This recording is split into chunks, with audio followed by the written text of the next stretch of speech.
प्रिय मित्रों, स्वागत है आपका आपके अपने चैनल स्टडी विद प्रदीप पे। हम लोग निर्णय बैच पढ़ रहे थे और निर्णय बैच में हम लोग एनसीईआरटी हिंदी में इसकी क्लासेस को कर रहे थे। जो आज आपका क्लास 11th का अंतिम चैप्टर आज आपका अपलोड किया जाएगा। बीच में थोड़ा सा कोल्ड से परेशान होने की वजह से आपकी क्लास रुक गई थी। आज यह कंप्लीट हो जाएगा और आज ही की डेट में आपको क्लास 12th का पहला चैप्टर भी आज अपलोड कर दिया जाएगा एनसीईआरटी का, जिसको नोट्स लिखा गया है। वह लिखा गया नोट्स है और उसमें सभी इंपॉर्टेंट फैक्टर को डाला गया है। कुछ और इंपॉर्टेंट फैक्टर जो बचेंगे वो आपके डिस्क्रिप्टिव क्लास में आपको बता दिया जाएगा। ठीक है, तो चैनल को जल्दी से सब्सक्राइब कर लें जो लोग नए हैं, और जो लोग मान लीजिए पहले से हैं वो लोग तो सब्सक्राइबर हैं ही।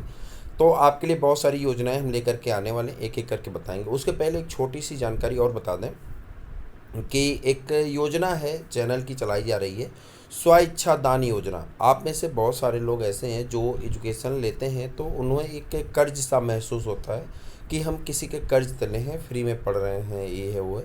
तो आप अपनी इच्छा अनुसार 99 रुपये से लेकर के आप 999 तक, 99 से लेकर के 999 तक आप अपनी इच्छा अनुसार, नीचे नंबर दिया गया है 8004 88 87 97 43 95, नीचे डिस्क्रिप्शन में नंबर दिया गया है। गूगल पे या फ़ोन पे के माध्यम से आप दे सकते हैं। 7 मई को जो है बर्थडे है, किसका है आप जानते हैं, जिसका है वही बता रहा है। ठीक है, 7 मई को बर्थडे है। एक योजना हम आपके लिए लेकर के आने वाले हैं, प्लेटिनम कार्ड और गोल्डन कार्ड की। वह भी हम आपको बताएंगे क्या है उसमें और आगे की प्लानिंग क्या है, सबके बारे में एक एक करके बताएंगे। आप ज़रूर देखिएगा, अपने वीडियो को शेयर भी करिएगा।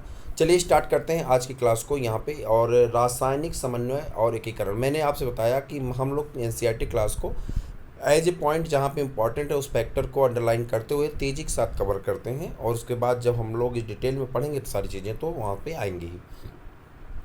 इस चैप्टर के अंतर्गत हमको जिसको पढ़ना है वो पढ़ना अंतःस्रावी ग्रंथियाँ। आपको पता है कि मनुष्य में 2 प्रकार की ग्रंथियाँ पाई जाती हैं, अंतःस्रावी ग्रंथ होती है और बहिःस्रावी ग्रंथ होती है।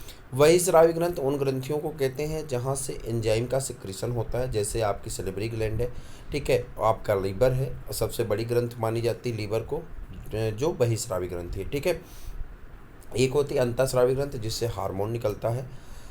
अब मैटर ये फंसता है कि कुछ ऐसी ग्रंथियाँ जो मिश्रित ग्रंथ के रूप में जानी जाती हैं, जिसे आप पेंक्रियाज कहते हैं, एंजाइम को भी निकालता है और क्या निकालता है, हार्मोन को भी निकालता है। ठीक है, एक एक करके पढ़ेंगे, सबको दिया गया है यहाँ पे।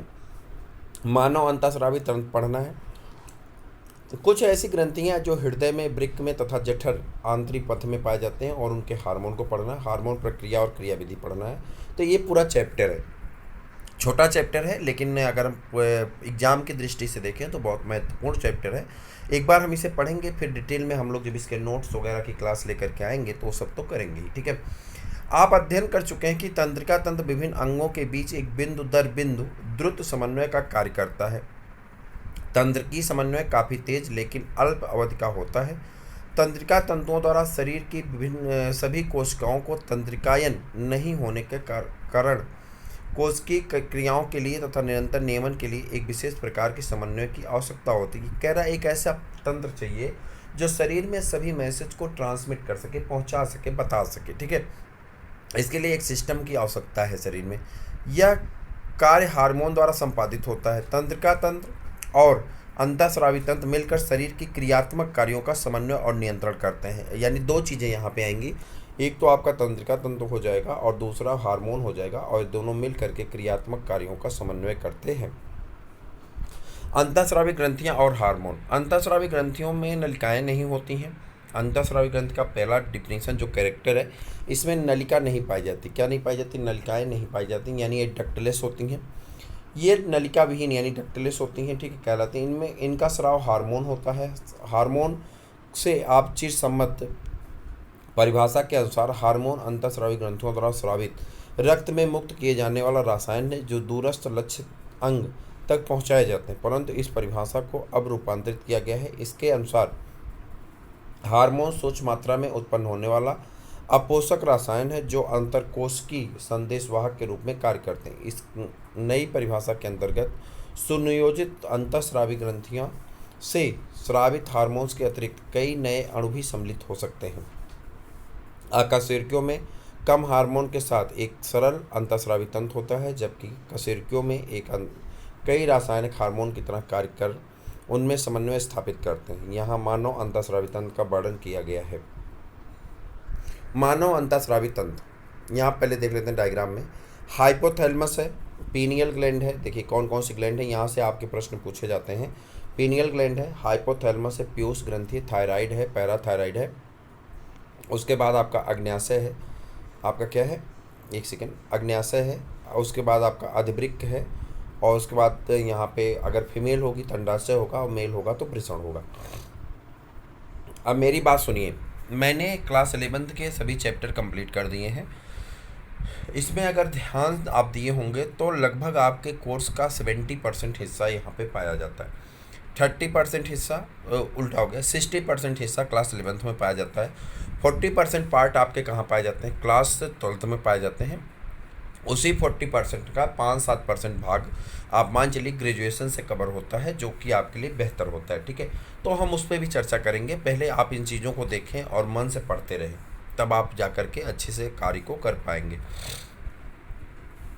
अंतःस्रावी ग्रंथियां और शरीर में उनके विभिन्न भागों में स्थित हार्मोन स्रावित करने वाले ऊतक कोशिकाएं मिलकर अंतःस्रावी तंत्र का निर्माण करते हैं। अंतःस्रावी तंत्र की अगर हम बात करते हैं, इसके अंतर्गत पीयूष ग्रंथि, कौन है, पीयूष ग्रंथि है, पीनियल ग्लैंड है। ठीक है, उसके अलावा पीनियल ग्लैंड के बाद अगर बात करें तो यहाँ पे आपका थायराइड है, और उसके बाद एड्रिनल है, और एड्रिनल के बाद अगर बात करेंगे तो आपका अग्न्याशय हो जाएगा। कौन हो जाएगा, अग्न्याशय हो जाएगा। अग्न्याशय के बाद अगर बात करेंगे पैराथायराइड है, थाइमस है, जनन ग्रंथियाँ हैं, नर में विषण और मादा में अंडाशय। हमारे शरीर में सुनियोजित अंतःस्रावी अंग हैं। ठीक है, इसके अतिरिक्त कुछ अन्य अंग जैसे कि जठर, यांत्रिकी मार्ग, यकृत, वृक्क, हृदय आदि से भी हार्मोन का उत्पादन करते हैं। मानव शरीर की सभी प्रमुख अंतःस्रावी ग्रंथियां तथा हाइपोथैलेमस की संरचना और उनके कार्य का संक्षिप्त विवरण अगले भाग में दिया गया है। हाइपोथैलेमस पे आ जाते हैं। जैसा कि आप जानते हैं कि हाइपोथैलेमस डायनसेफेलान यानी अग्र मस्तिष्क, हाइपोथैलेमस जो है ये डायनसेफेलान यानी अग्र मस्तिष्क का आधार भाग होता है, और यह शरीर के विविध प्रकार के कार्यों का नियंत्रण करता है। इसमें हार्मोन के उत्पादन करने वाली कई अंतःस्रावी कोशिकाएं होती हैं, जिसमें न्यूक्लियाई कहते हैं। ये हार्मोन पीयूष ग्रंथि से स्रावित होने वाले हार्मोन के संश्लेषण और स्राव का नियंत्रण करते हैं। हाइपोथैलेमस से स्रावित होने वाले हार्मोन दो प्रकार के होते हैं, मोचक हार्मोन जो पीयूष ग्रंथि से हार्मोन के स्राव को प्रेरित करते हैं, और निरोधी हार्मोन जो पीयूष ग्रंथि से हार्मोन को रोकते हैं। उदाहरण, हाइपोथैलेमस से निकलने वाला गोनाडोट्रोपिन मुक्तकारी हार्मोन के स्राव पीयूष ग्रंथि के गोनाडोट्रोपिन हार्मोन के संश्लेषण एवं स्राव को प्रेरित करता है। वहीं दूसरी ओर हाइपोथैलेमस से ही स्रावित सोमैटोस्टैटिन हार्मोन पीयूष ग्रंथि से वृद्धि हार्मोन के स्राव का रोधक है। यह हार्मोन हाइपोथैलेमस की तंत्रिका कोशिकाओं से प्रारंभ होकर के तंत्रिकाक्ष होते हुए तंत्रिका सिरों पर मुक्त कर दिए जाते हैं। यह हार्मोन निवाहिका परिवहन तंत्र द्वारा पीयूष ग्रंथि तक पहुंचते हैं और अग्र पीयूष ग्रंथि के कार्यों का नियमन करते हैं। फर्स्ट पीयूष ग्रंथि का तंत्रिकीय नियमन सीधे हाइपोथैलेमस के अधीन होता है। कहाँ पे होता है, सीधे हाइपोथैलेमस के अधीन होता है। पीयूष ग्रंथि की बात करते हैं। पीयूष ग्रंथि एक सेला टर्सिका नामक अस्थिर गुहा में स्थित होता है। कहाँ पे होता है, सेला टर्सिका नामक अस्थिर गुहा में स्थित होता है, और एक वृंत तथा हाइपोथैलेमस से जुड़ी होती है। आंतरिकी के अनुसार पीयूष ग्रंथि एडिनोहाइपोफाइसिस और न्यूरोहाइपोफाइसिस नामक दो भागों में विभाजित होती है। एडिनोहाइपोफाइसिस दो भागों का बना होता है, पार्स डिस्टेलिस और पार्स इंटरमीडिया। पार्स डिस्टेलिस को साधारणतः अग्र पीयूष ग्रंथि कहते हैं, जिसमें वृद्धि हार्मोन या सोमैटोट्रोपिन, प्रोलैक्टिन, मेमोट्रोपिन या थायराइड प्रेरक हार्मोन TSH, एडिनोकार्टिकोट्रोपिक हार्मोन ACTH या कार्टिकोट्रोपिन ल्यूटिनाइजिंग हार्मोन और पोटिका प्रेरक यानी FSH फुल्किल स्टिमुलेटिंग हार्मोन कहते हैं का स्राव करती है। पार्स इंटरमीडिएट एकमात्र हार्मोन किसको, लेनोसाइट प्रेरक हार्मोन यानी MSH, जिसे आप कहते हैं मेलानोसाइट स्टिमुलेटिंग हार्मोन या मेलानोट्रोपिन का स्राव करता है। यद्यपि मानव में पार्स इंटरमीडिया मध्य पिंड पार्स डिस्टेलिस दूरस्थ पिंड से लगभग जुड़ा होता है। न्यूरोहाइपोफाइसिस यानी पार्स नर्वोसा या पश्च पीयूष ग्रंथि या हाइपोथैलेमस द्वारा उत्पादित किए जाने वाले हार्मोन ऑक्सीटोसिन और वेसोप्रेसिन का संग्रह और स्राव करती हैं। ये हार्मोन वास्तव में हाइपोथैलेमस द्वारा संश्लेषित होते हैं और तंत्रिकाक्ष होते हुए पश्च पीयूष ग्रंथि में पहुंचा दिए जाते हैं। वृद्धिकारी हार्मोन जीएच के अतिस्राव से शरीर की असामान्य वृद्धि होती है, जिसे जाइगेटिज्म यानी अतिकायकता कहते हैं, और इसके अल्पस्राव से वृद्धि अवरुद्ध हो जाती है, जिसे पिट्यूटरी ड्वार्फिज्म बौनापन या वामनता कहते हैं। वयस्कों में विशेष रूप से मध्य आयु वर्ग के लोगों में वृद्धिकारी हार्मोन के अतिस्राव से अत्यधिक विकृति विशेषता चेहरे की हो जाती है, जिसे अतिकायता यानी एग्रोगेली कहते हैं। इससे गंभीर जटिलताएं उत्पन्न हो सकती हैं तथा यदि नियंत्रित न किया जाए तो समय से पूर्व मृत्यु भी हो सकती है। जीवन के प्रारंभिक काल में रोग की पहचान बहुत कठिन है और अधिकतर मामलों में अनेक वर्षों तक रोग का पता भी नहीं चलता, जब तक कि बाह्य अभिलक्षण दिखाई नहीं देने लगते। प्रोलैक्टिन हार्मोन स्तन ग्रंथियों की वृद्धि और उसमें दुग्ध निर्माण का कार्य करता है। थायराइड प्रेरक हार्मोन थायराइड ग्रंथियों पर विशेष प्रकार के उनसे थायराइड हार्मोन के संश्लेषण और स्राव को प्रेरित करता है। एडेनोकार्टिकोट्रोपिक हार्मोन यानी एसीटीएच एडिनल बल्कुट का कार्य करते हैं और ग्लूकोकार्टिकॉइड्स नामक स्टेरॉयड हार्मोन के संश्लेषण और श्रवण के लिए प्रेरित करते हैं। ल्यूटिनार्जिंग और पुटका प्रेरक हार्मोन जननांगों की क्रिया को प्रेरित करते हैं और लिंगी हार्मोन का उत्पादन करते हैं, अतः गोनेडोट्रोपिन कहलाते हैं। नरों में ल्यूटिनाइजिंग हार्मोन एंड्रोजन नामक हार्मोन के संश्लेषण और स्राव के लिए प्रेरित करता है। इसी तरह नरों में पुटिका प्रेरक हार्मोन और एंड्रोजन शुक्र जनन को नियंत्रित करता है। मादाओं में ल्यूटिनाइजिंग हार्मोन पूर्ण विकसित पुटिकाओं यानी ग्रेफियन फॉलिकल से अंडोत्सर्ग को प्रेरित करते हैं और ग्रेफियन पुटिका के बचे भाग में कार्पस ल्यूटियम बनाता है। पुटिका प्रेरक हार्मोन मादाओं में अंडाशयी पुटिकाओं की वृद्धि और परिवर्धन को प्रेरित करता है। मेलानोसाइट प्रेरक हार्मोन मेलानोसाइट मेलानिन युक्त कोशिकाओं पर क्रियाशील होता है तथा त्वचा की वर्णता का नियमन करता है। ऑक्सीटोसिन हमारे शरीर की चिकनी पेशियों पर कार्य करता है और उनके संकुचन को प्रेरित करता है। मादाओं में यह प्रसव के समय गर्भाशयी पेशियों में संकुचन और दुग्ध ग्रंथियों में दुग्ध के स्राव को प्रेरित करता है। वेसोप्रेसिन मुख्यतः वृक्क की दूरस्थ संबलित नलिका से जल एवं आयनों के पुनर्अवशोषण को प्रेरित करता है, जिससे मूत्र के साथ जल का ह्रास यानी डाइयूरेसिस कम हो जाता है, अतः इसे प्रतिमूत्रल हार्मोन या एंटी डाइयूरेटिक हार्मोन एडीएच भी कहते हैं। एडीएच के संश्लेषण अथवा श्रावण की प्रभावित करने वाली विकृति के परिणामस्वरूप वृक्क की जल संरक्षण की क्षमता में ह्रास होता है, फलतः जल का ह्रास और निर्जलीकरण हो जाता है। इस अवस्थिति को उदक में यानी डायबिटीज इंसिपिडस कहते हैं। अगला है आपका पीनियल ग्लैंड। पीनियल ग्रंथि अग्र मस्तिष्क के पृष्ठीय यानी ऊपरी भाग में स्थित होती है। पीनियल ग्रंथि मेलेटोनिन नामक हार्मोन का स्रावण करती है। मेलेटोनिन हमारे शरीर की दैनिक लय यानी 24 घंटे के नियमन के लिए अति महत्वपूर्ण कार्य करता है। उदाहरण के लिए यह सोने जागने के चक्र और शरीर के तापमान को नियंत्रित करता है। इन सबके अतिरिक्त मेलेटोनिन उपापचय वर्णतकता मासिक यानी आथर्व चक्र प्रतिरक्षा क्षमता को भी प्रभावित करता है। उसके बाद है आपका थायराइड ग्रंथि। थायराइड ग्रंथि श्वसन नली के दोनों ओर स्थित दो पालियों की बनी होती हैं। दोनों पालियां संयोजी ऊतक के पतली पल्लीनुमा इस्थमस से जुड़ी होती हैं। प्रत्येक थायराइड ग्रंथि पुटकों और भरण ऊतकों की बनी होती हैं। प्रत्येक थायराइड पुटिक एक गुहा को घेरे पुटिक कोशिकाओं से निर्मित होती हैं। ये पुटिक कोशिकाएं दो हार्मोन टेट्राआइडोथायरोनिन 4 यानी T4 अथवा थायरॉक्सिन या ट्राईआइडोथायरोनिन T3 का संश्लेषण करती हैं। थायराइड हार्मोन के समानता दर से संश्लेषण के लिए आयोडीन आवश्यक है। किसकी आवश्यकता पड़ती है थायराइड हार्मोन के सिक्रेशन के लिए? आयोडीन। हमारे शरीर में आयोडीन की कमी से अथायराइडता या थायराइड ग्रंथि की वृद्धि हो जाती है, जिससे साधारण गलगंड कहते हैं। गर्भावस्था के समय अथायराइड के कारण गर्भ का विकास नहीं हो रहे बालक की वृद्धि में विकृति हो जाती है। इससे बच्चे की अवरोधित वृद्धि यानी क्रेटिनिज्म या वामनावस्था या मंदबुद्धि, त्वचा असमान, मूक, बधिर आदि हो जाती है। वयस्क स्त्रियों में अथायराइडता मासिक चक्र को अनियमित कर देता है। थायराइड ग्रंथि के कैंसर अथवा उसकी गांठों की वृद्धि में थायराइड हार्मोन के संश्लेषण की दर असमान रूप से अधिक हो जाती है। इस स्थिति को थायराइड अतिक्रियता कहते हैं, जो शरीर की कार्यकी पर प्रतिकूल प्रभाव डालती है।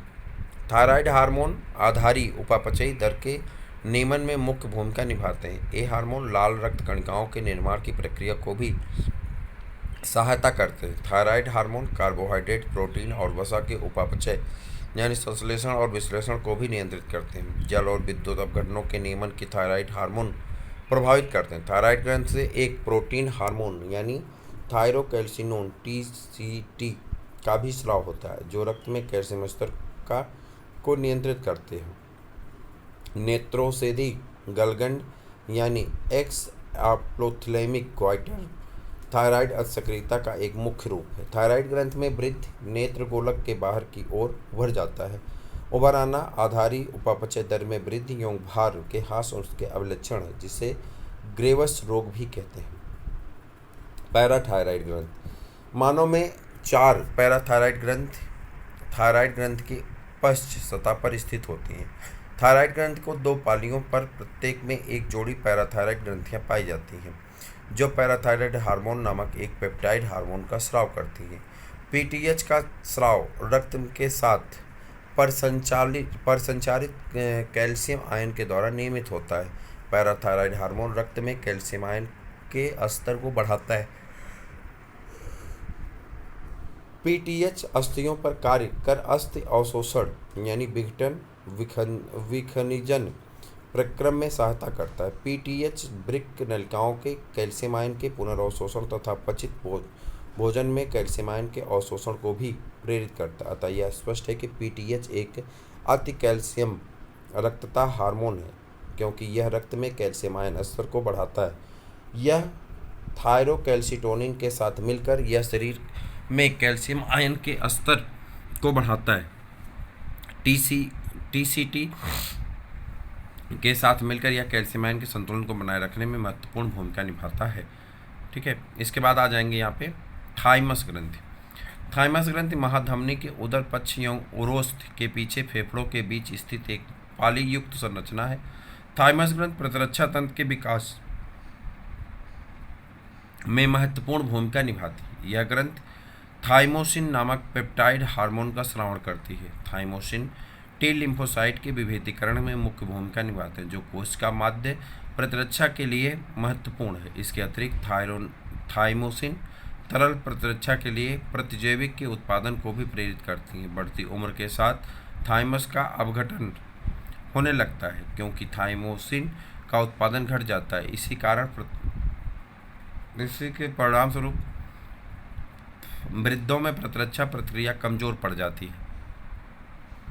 अधिवृक्क ग्रंथियाँ हमारे शरीर में प्रत्येक वृक्क के अग्रभाग में एक स्थित एक जोड़ी अधिवृक्क ग्रंथियाँ होती हैं। ग्रंथियाँ 2 प्रकार के ऊतकों से निर्मित होती हैं। ग्रंथि के बीच में स्थित ऊतक अधिवृक्क मध्यांश और बाहरी ओर स्थित ऊतक अधिवृक्क वल्कुट कहलाता है। अधिवृक्क मध्यांश 2 प्रकार के हार्मोन का स्रावण करता है, जिसमें एड्रेनलिन या एपिनेफ्रिन या नॉरएड्रेनलिन या नॉरएपिनेफ्रिन कहते हैं।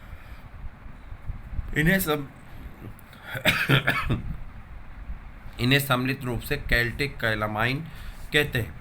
एड्रेनलिन तथा नॉरएड्रेनलिन किसी भी प्रकार के दबाव या आपातकालीन स्थिति में अधिकता से तेजी की ओर स्रावित होते हैं। इसी कारण से आपातकालीन हार्मोन या युद्ध हार्मोन या फ्लाइट हार्मोन भी इसे कहा जाता है। ये हार्मोन सक्रियता यानी तेजी, आँखों की पुतलियों के फैलाव, रोंगटे खड़े होना, पसीना आदि को बढ़ाते हैं। दोनों हार्मोन हृदय की धड़कन, हृदय संकुचन की क्षमता और श्वास दर को बढ़ाते हैं।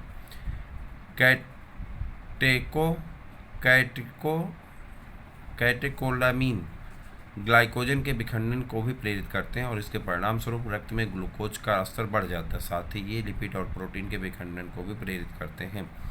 आधुनिक वल्कुट को 3 परतों में विभाजित किया जा सकता है: जोना रेटिकुलरिस आंतरिक परत, जोना फैसिकुलेटा मध्य परत और जोना ग्लोमेरुलोसा बाहरी परत। आधुनिक वल्कुट कई हार्मोन का स्राव करता है जिन्हें सम्मिलित रूप से कोर्टिकोस्टेरॉयड हार्मोन या कोर्टिकोस्टेरॉयड कहते हैं, जो कोर्टिकोस्टेरॉयड कार्बोहाइड्रेट के उपापचय में संलग्न होते हैं।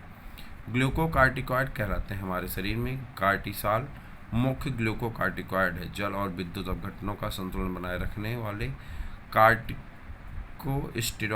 मिनरेलोकार्टिकॉइड कहलाते हैं। हमारे शरीर में एल्डोस्टेरॉन मुख्य मिनरेलोकार्टिकॉइड्स है। ग्लूकोकार्टिकॉइड्स ग्लाइकोजन संश्लेषण, ग्लूकोनियोजेनेसिस, वसा अपघटन और प्रोटीन अपघटन को प्रेरित करते हैं तथा एमिनो अम्लों के कोशिकीय ग्रहण और उपयोग को अवरोधित करते हैं। कार्टिसाल हृदय संबंधी तंत्र के रखरखाव और तथा वृक्क की क्रियाओं में भी संलग्न होता है। ग्लूकोकार्टिकॉइड योग विशेष रूप से कार्टिसाल प्रतिशोध प्रतिक्रियाओं को प्रेरित करता तथा प्रतिरक्षा तंत्र के प्रतिक्रिया को अवरोधित करता है। कार्टिसाल लाल रुधिर कणिकाओं के उत्पादन को प्रेरित करता है। कार्टिसाल किसको? कार्टिसाल लाल रुधिर कणिकाओं के उत्पादन को प्रेरित करता है। एल्डोस्टेरॉन मुख्यतः वृक्क नलिकाओं पर कार्य करता है तथा सोडियम आयन और जल के पुनर्अवशोषण तथा पोटेशियम आयन के फास्फेट आयन के उत्सर्जन को प्रेरित करता है। इस प्रकार एल्डोस्टेरॉन वैद्युत अपघट्य द्रव के आयतन, परासरण दाब और रक्त दाब को बनाए रखने में सहायता करता है। एड्रिनल वल्कुट द्वारा कुछ मात्रा में एंड्रोजेनिक स्टेरॉयड का भी स्राव होता है, जो यौनारंभ के समय अच्छी रोम, जघन रोम और मुख्य आयन रोम में वृद्धि में भूमिका अदा करते हैं। एड्रिनल वल्कुट द्वारा हार्मोन के अल्प स्रावण के कारण कार्बोहाइड्रेट उपापचय पर विपरीत प्रभाव पड़ता है, जिसके कारण अत्यंत दुर्बलता एवं थकावट का अनुभव होता है तथा एडिसन रोग हो जाता है।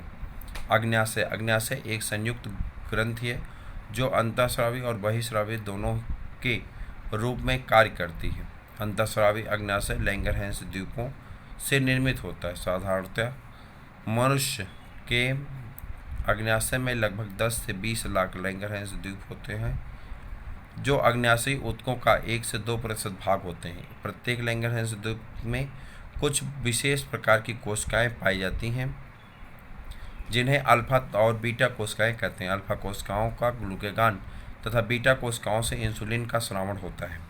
ग्लूकागॉन एक पेप्टाइड हार्मोन है जो सामान्यतः रक्त कोशिका स्तर के नियमन के मुख्य भूमिका निभाता है। ग्लूकागॉन मुख्य रूप से यकृत कोशिकाओं पर कार्य कर ग्लाइकोजन अपघटन को प्रेरित करता है। ग्लूकागॉन किसको? ग्लाइकोजन के अपघटन को प्रेरित करता है, जिसके परिणामस्वरूप रक्त में ग्लूकोज का स्तर बढ़ जाता है। इसके अतिरिक्त पेट ग्लूकोनियोजेनेसिस की प्रक्रिया को भी प्रेरित करता है, ठीक, जिससे कि हाइपरग्लाइसीमिया अति ग्लूकोज रक्तता होती। ग्लूकागॉन कोश की शर्करा के अभिग्रहण और उपयोग को कम करता है तथा ग्लूकागॉन हाइपरग्लाइसीमिक हार्मोन है। इंसुलिन को भी एक प्रोटीन हार्मोन है और ग्लूकोज समस्थापन में नियमन के मुख्य भूमिका निभाता है। इसीलिए इंसुलिन मुख्यतः हेपेटोसाइट और एडिपोसाइट का कार्य करता है और कोश की ग्लूकोज अभिग्रहण और उपयोग को बढ़ाता है। इसके फलस्वरूप ग्लूकोज तीव्रता से रक्त हेपेटोसाइट और एडिपोसाइट में जाता है और तथा रक्त शर्करा का स्तर कम हाइपोग्लाइसीमिया हो जाता है। इंसुलिन लक्ष्य कोशिकाओं के ग्लूकोज के ग्लाइकोजन बनाने की प्रक्रिया को भी प्रेरित करता है। रक्त में ग्लूकोज समस्थानिक का नियमन सम्मिलित रूप से 2 हार्मोन इंसुलिन और ग्लूकागॉन द्वारा होता है। लंबी अवधि तक हाइपरग्लाइसीमिया यानी अति ग्लूकोज रक्तता होने पर डायबिटीज मेलिटस यानी मधुमेह बीमारी हो जाती है, जो मूत्र के साथ शर्करा का ह्रास और हानिकारक पदार्थों जैसे कि कीटोन बॉडीज के निर्माण में जुड़ी होती है। मधुमेह में मरीजों का इंसुलिन द्वारा सफलतापूर्वक उपचार किया जा सकता है। उसके बाद आ जाते हैं वृषण पे। नर के उदर गुहा यानी पेड़ों के बाहर वृषण कोश में एक जोड़ी वृषण स्थित होता है। वृषण प्राथमिक लैंगिक जनन अंग के साथ ही अंतःस्रावी ग्रंथि के रूप में भी कार्य करता है।